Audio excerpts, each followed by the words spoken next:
Hello, everyone. This is John. Welcome to Quiet English Stories channel. Today, we begin a beautiful and mysterious 25-chapter story called The Letter in the Rain. This is the story of Daniel, a young man whose ordinary life changes forever when a mysterious woman gives him a letter. Inside the letter is a secret that will lead him to the truth about his family, his past, and his destiny. In each chapter, you will not only enjoy an exciting story, but you will also learn one important English grammar rule, 5 useful vocabulary words with meanings and examples, and a few questions to help you practice your English. This story is designed especially for English learners, so listen carefully, repeat the sentences, and try to understand the new words and grammar. And be careful, every chapter ends with a surprising twist that will make you want to keep watching. Let's begin. Daniel stood frozen at the entrance of the abandoned train station. The whisper came again. "Daniel, my son." It was a woman's voice, soft, warm, familiar. His heart pounded so loudly that he could barely hear his own thoughts. "Who's there?" he asked. A figure stepped out of the shadows. The woman was in her late 40s. Her dark hair fell over her shoulders, and tears shone in her eyes. Daniel stared at her face. His breath stopped. He had seen that face before, every day in the old photograph on his bedside table, the photograph of his mother. "No," Daniel whispered, stepping backward. "This can't be possible."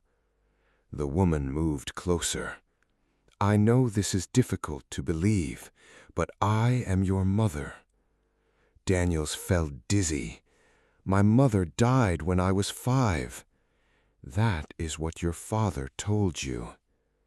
Daniel's mind raced. For 20 years he had lived with the pain of losing her. For 20 years he had believed she was gone forever.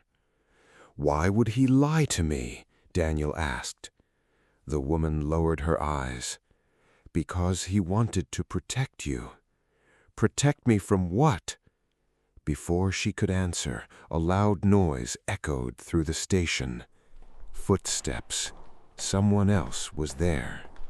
The woman's face turned pale. "We don't have much time," she said urgently.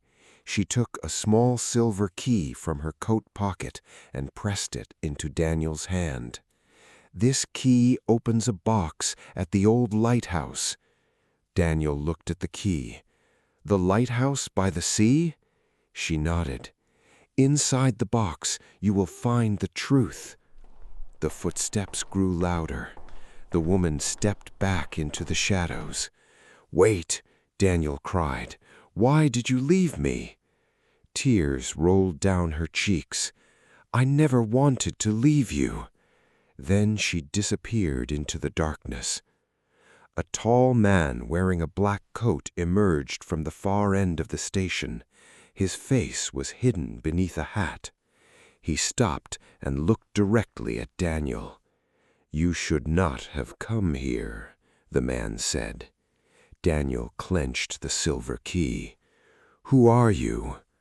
The man smiled coldly. "I'm the reason your mother disappeared." He took one step forward, and Daniel realized that the man was holding a gun. Would Daniel escape? And what terrible secret was hidden in the lighthouse? Now, let's look at the grammar rule from this chapter. In each episode, we will study one important grammar rule used in the story. I will explain when we use it, how to form it, and show you clear examples from the story and from everyday life. Don't worry if grammar seems difficult. When you learn grammar through stories, you see how native speakers use it in real situations, and that makes it much easier to understand and remember. My advice is simple. Don't try to memorize every rule immediately. Focus on understanding the meaning, listen to the examples, and repeat them aloud. With regular practice, grammar will become natural to you. Take your time, practice a little every day, and most importantly, enjoy the learning process.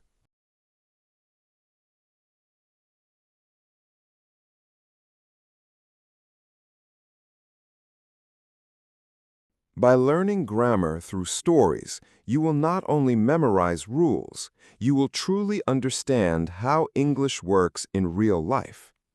You will see how grammar is used naturally in conversations, thoughts, and everyday situations. Instead of studying isolated sentences, you will experience English in context, which makes it easier to understand, remember, and use confidently.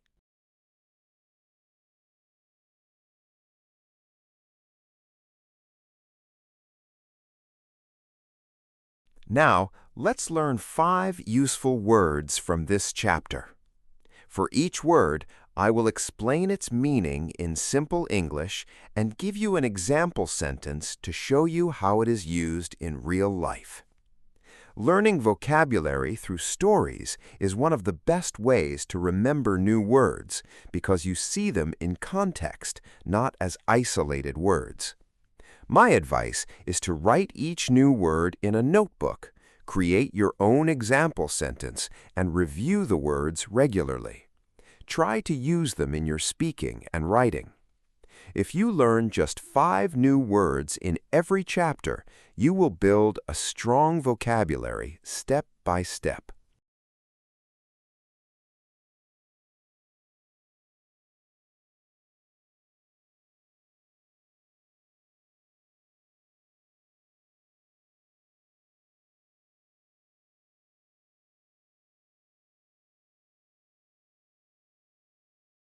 Thank you for joining me on Quiet English Stories channel. I hope you enjoyed today's story and learned some new English words and grammar in a natural and relaxing way. Remember, the best way to improve your English is to listen every day, learn a little at a time, and enjoy the process. If you liked this story, don't forget to subscribe to Quiet English Stories channel and turn on notifications so you never miss a new chapter. Keep practicing, keep believing in yourself, and little by little, your English will become stronger and more natural. See you in the next story. Happy learning!